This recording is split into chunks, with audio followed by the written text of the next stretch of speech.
Pourquoi te sens-tu toujours désavantagé dans le jeu émotionnel, même quand tu es intègre, présent et transparent? C'est une frustration profonde. Tu donnes le meilleur de toi-même, mais tu finis par être écarté, mis à l'épreuve ou simplement ignoré. Le problème, c'est que tu joues selon les règles de la logique sur un terrain régi par l'émotion. Il ne s'agit pas d'une quelconque cruauté féminine, mais d'une structure psychologique que Nietzsche avait déjà perçue avec une clarté remarquable. Celui qui ignore la nature humaine est voué à en être manipulé. Ce n'est pas seulement une mise en garde, c'est un avertissement de guerre émotionnelle. Les femmes ne sont pas malveillantes.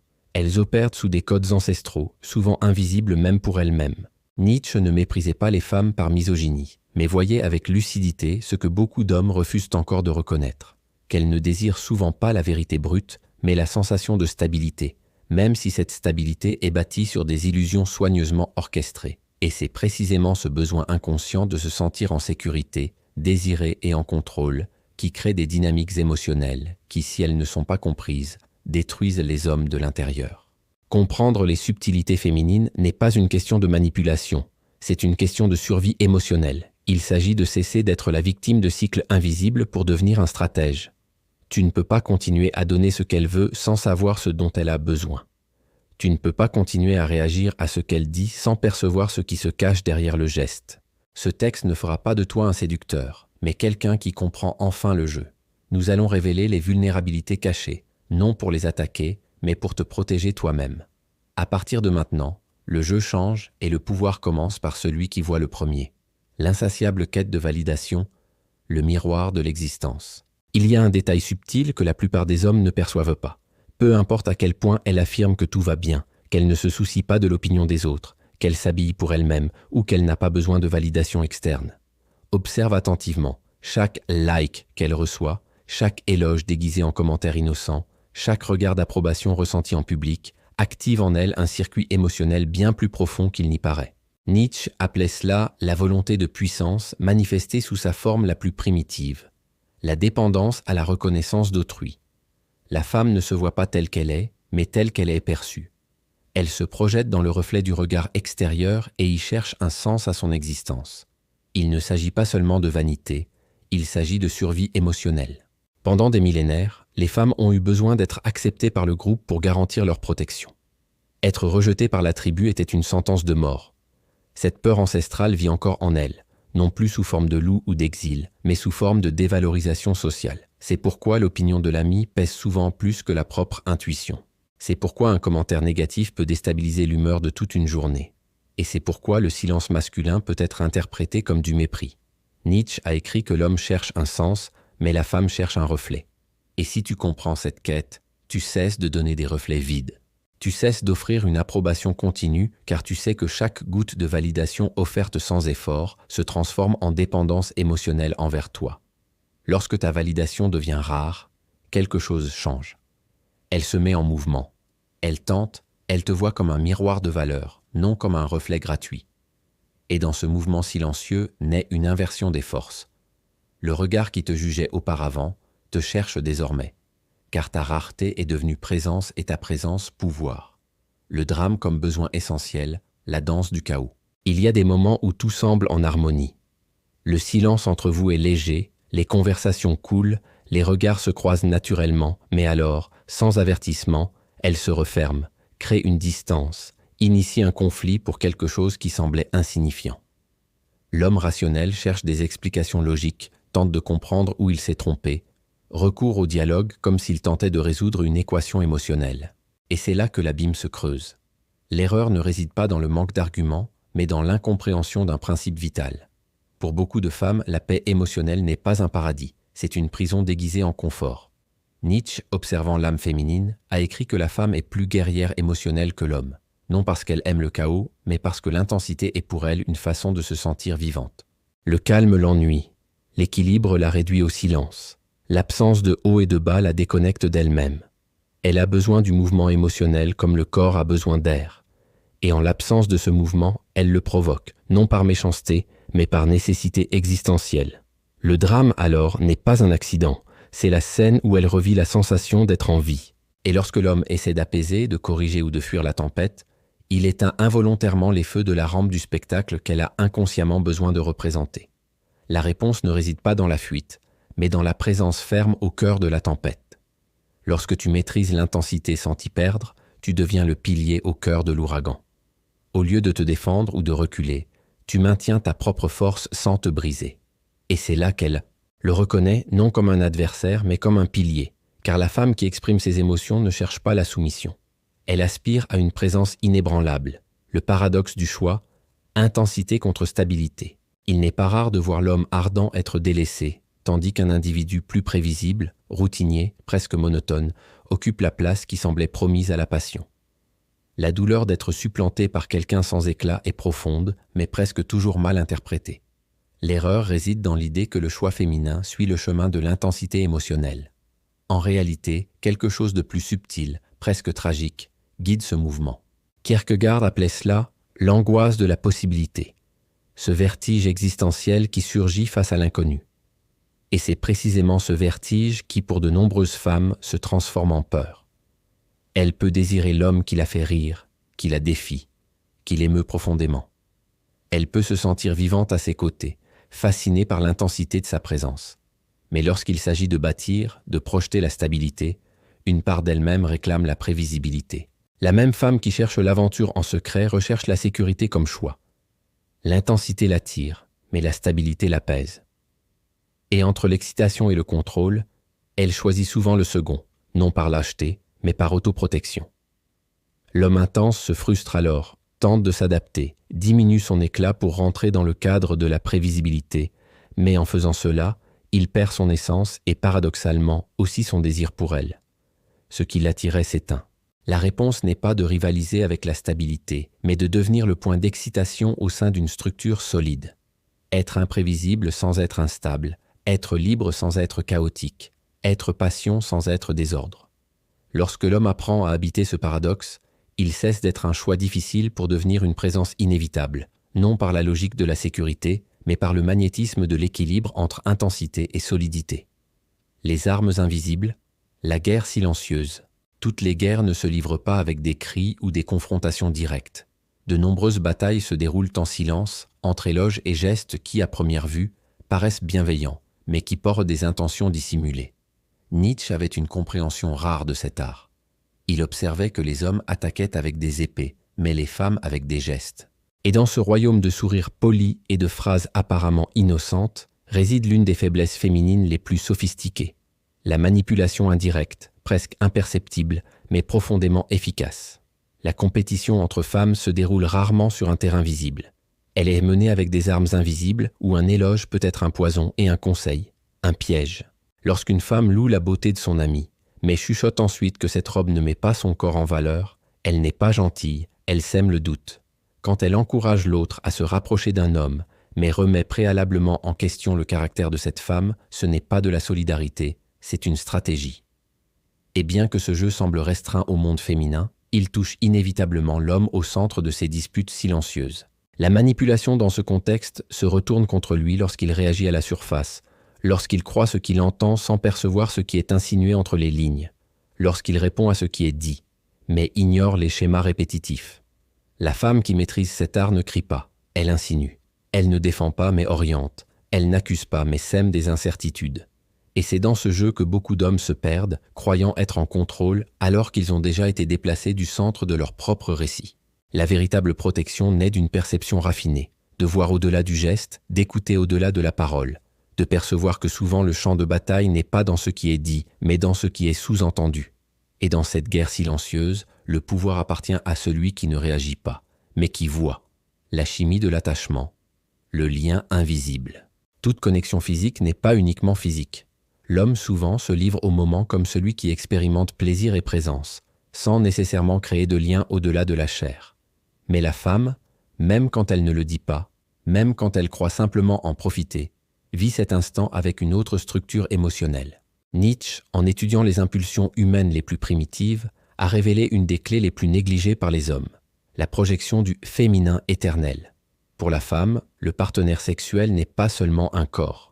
Il devient souvent le contour inconscient de tout ce qu'elle désire ressentir.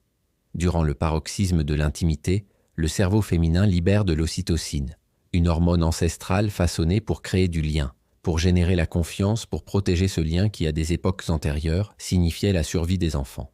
Même quand elle ne désire pas de lien, le corps le crée. Et c'est dans cet intervalle entre le désir momentané et l'attachement chimique que naît la confusion. L'homme qui avant le sexe était libre, détaché et disponible, devient, après l'acte, responsable d'émotions qu'il n'a jamais promises.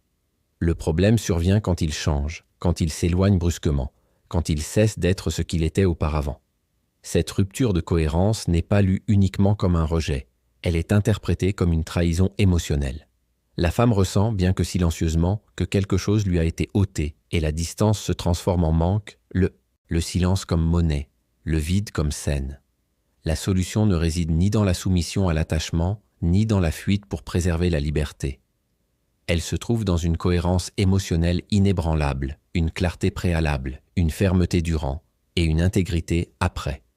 L'homme qui maintient sa présence, même après l'extase, ne nourrit pas d'illusions. Il pose des limites.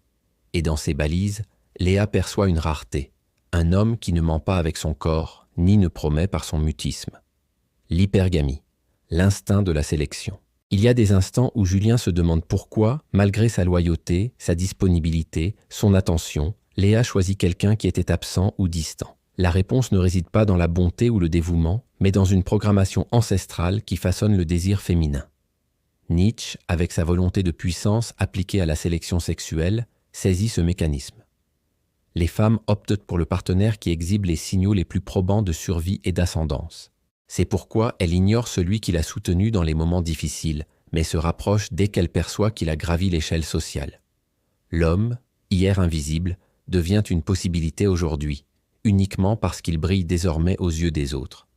Ce n'est pas un intérêt matérialiste, mais un instinct profond répondant à une rareté perçue. S'il est convoité, il est précieux. La majorité des hommes réagit en tentant de rivaliser.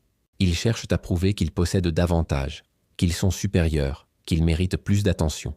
Mais sur ce terrain, la défaite est inévitable, car il y aura toujours quelqu'un avec plus de ressources, un statut plus élevé, une plus grande visibilité. La clé n'est pas d'être le meilleur en tout, mais de devenir irremplaçable en quelque chose, se transformer en une présence incomparable, incommensurable, inimitable, une énergie rare, une manière unique de regarder, de toucher, de se positionner dans le monde. Lorsque d'autres femmes reconnaissent cette valeur, elles le perçoivent et l'instinct de perdre ce que d'autres désirent active en elles l'urgence de la possession. Non pas parce qu'il mendie l'attention, mais parce qu'il est désiré sans avoir besoin de se justifier. Et à cet instant, le jeu change de main. Le contrôle déguisé, la prison sans barreaux. Parfois, le contrôle ne se manifeste pas par l'imposition, les cris ou les interdictions.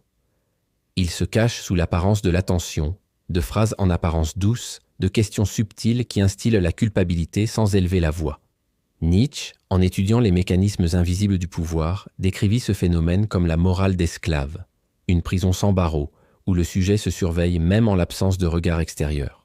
C'est ainsi que dans de nombreuses relations, Julien commence à s'auto-surveiller, non pas parce qu'une interdiction a été posée, mais parce qu'il a été conditionné à sentir qu'il est perpétuellement redevable. Léa dit que tout va bien, mais le ton ne s'aligne pas avec les mots. Elle affirme n'être pas fâchée, mais ses yeux réclament des explications non formulées. Le doute s'installe sans confrontation directe et l'homme, perdu dans cette brume émotionnelle, tente de s'adapter. Il commence à réviser ses propres paroles, à dissimuler de petits gestes, à éviter des actions neutres qui semblaient jadis inoffensives. Il vit dans la crainte de déclencher la prochaine tempête émotionnelle, même sans avoir commis de faute. Et dans cette anticipation constante, il perd sa liberté intérieure. L'erreur n'est pas de prendre soin, mais de se justifier à chaque pas, comme si chaque mouvement exigeait une validation. La force de Léa dans ce jeu réside dans l'inversion de l'axe de la responsabilité émotionnelle. Elle ne dit pas ce qu'elle ressent, mais elle lui fait sentir qu'il en est responsable. Et quand il accepte ce rôle, il renonce à son propre centre. La véritable résistance débute lorsqu'il rejette le fardeau d'une culpabilité qui ne lui appartient pas, lorsqu'il répond à une question chargée par une autre question, non pour fuir, mais pour renvoyer la responsabilité émotionnelle à sa source. Nietzsche affirmait que là où il y a pouvoir, il y a résistance. Dans le domaine intime, cette résistance n'est pas un combat, mais une lucidité. C'est la présence de celui qui ne se courbe pas devant la manipulation, même quand elle revêt le masque de l'affection. Le mieux du vide, la fuite de la solitude. La hâte avec laquelle certaines femmes enchaînent les relations ne concerne pas seulement le manque ou la passion. Il y a quelque chose de plus profond, de plus ancestrale, qui motive cette urgence silencieuse, la peur du vide. Nietzsche observait que pour de nombreuses femmes, la solitude n'est pas qu'une absence de compagnie, mais une menace existentielle. Et c'est pourquoi souvent, elles préfèrent des relations dysfonctionnelles, plutôt que d'affronter le miroir de leur propre silence. La fin d'une relation, au lieu d'être un espace de régénération, devient un simple pont précipité vers le prochain lien, non par désir sincère, mais par terreur du néant. Ce comportement ne naît pas de la malveillance, mais d'une programmation millénaire de survie. Pendant des siècles, la femme seule courait des risques réels. Abandon, exclusion, invisibilité sociale. Ce code demeure actif même en ces temps d'indépendance financière. La solitude pour beaucoup résonne encore comme un danger. C'est pourquoi Léa s'attache vite, retourne vers un ex après la douleur ou tolère des miettes émotionnelles simplement pour ne pas affronter le silence d'une pièce vide. La relation se transforme alors en anesthésie, non en véritable rencontre. Julien, en percevant cela, croit souvent devoir combler cet espace. Il se rend toujours disponible, toujours présent, toujours prêt. Mais dans cette présence ininterrompue, il perd de sa valeur. Choix et devient une garantie. Or, ce qui est garanti ne suscite aucun mouvement. Ce qui est certain n'allume pas le désir. Nietzsche affirmait que l'homme n'est vraiment lui-même que lorsqu'il est seul. Et c'est dans cette vérité profonde que réside toute la force. La femme qui ne parvient pas à affronter sa solitude vous cherche par angoisse. Celle qui sait exister seule vous choisit avec discernement. La nuance entre être un refuge et être une voie d'évasion prend racine dans votre manière d'appréhender votre propre solitude. Celui qui maîtrise son propre vide intérieur ne se soumet pas à n'importe quelle présence. Le réveil de la conscience. Au-delà du ressentiment. Il ne s'agit pas de percevoir la femme comme une adversaire, ni de vivre en conflit avec le féminin. Il s'agit de saisir qu'en toute relation intime se déploie une danse de forces invisibles, de désirs inavoués, de peurs ancestrales, et de stratégies affectives qui opèrent bien en deçà du seuil de la raison. L'homme qui ignore ces dynamiques entre sur le terrain désarmé. Celui qui les reconnaît, en revanche, commence à forger une nouvelle forme de présence, perspicace, ancrée et inébranlable. Nietzsche disait que connaître les armes de l'ennemi représente déjà la moitié de la victoire, et dans ce contexte, l'ennemi n'est pas la femme, mais l'illusion elle-même. Chaque faiblesse mise à nu dans ce parcours ne dénonce pas une malveillance, mais plutôt un conditionnement. La quête incessante de validation, le besoin d'intensité, la dualité entre la passion et la sécurité, la manipulation subtilement déguisée, la projection émotionnelle post-coïtale, la sélectivité hypergamique, le contrôle masqué en affection, la terreur du vide. Toutes ces couches ne sont pas des décisions délibérées. Ce sont des répétitions silencieuses d'un système qui s'auto-entretient. Et l'homme qui aspire à la liberté doit d'abord prendre conscience de la toile dans laquelle il est prisonnier. Nietzsche mettait en garde « Qui lutte contre des monstres doit prendre garde de ne pas devenir soi-même un monstre ». Le chemin n'est pas de réagir avec cynisme, ni de rétorquer à la douleur par la froideur. Le chemin est d'observer, de comprendre et de se repositionner, non pas pour dominer par la peur, mais pour habiter sa propre souveraineté. Le pouvoir naît de la clarté, et la clarté du courage de voir ce qui a toujours été sous nos yeux, mais que peu osent nommer. La véritable volonté de puissance nietzschéenne ne cherche pas à asservir l'autre, mais à se maîtriser soi-même. Elle ne cherche pas la vengeance, mais la compréhension. Elle ne cherche pas le contrôle, mais la liberté. Dans cet éveil de la conscience, l'homme cesse d'être la victime de schémas inconscients et devient l'artisan de son propre destin émotionnel. Il ne réagit plus, mais il répond. Il ne se défend plus, mais il se positionne. Il ne recherche plus l'approbation, mais il irradie une présence. Et dans cette transformation discrète, quelque chose de fondamental se modifie dans la dynamique relationnelle. La femme, habituée à interagir avec des hommes prévisibles dans leurs réactions, se trouve face à une présence qui ne se laisse pas manipuler. Une présence qui ne se perd pas dans la danse du chaos, qui ne mendie pas la validation. Une présence qui comprend sans juger, qui voit sans ressentiment, qui agit sans réagir. C'est cela, la véritable révolution émotionnelle. Non pas une guerre entre les genres, mais une évolution de la conscience masculine vers une manière supérieure d'être au monde.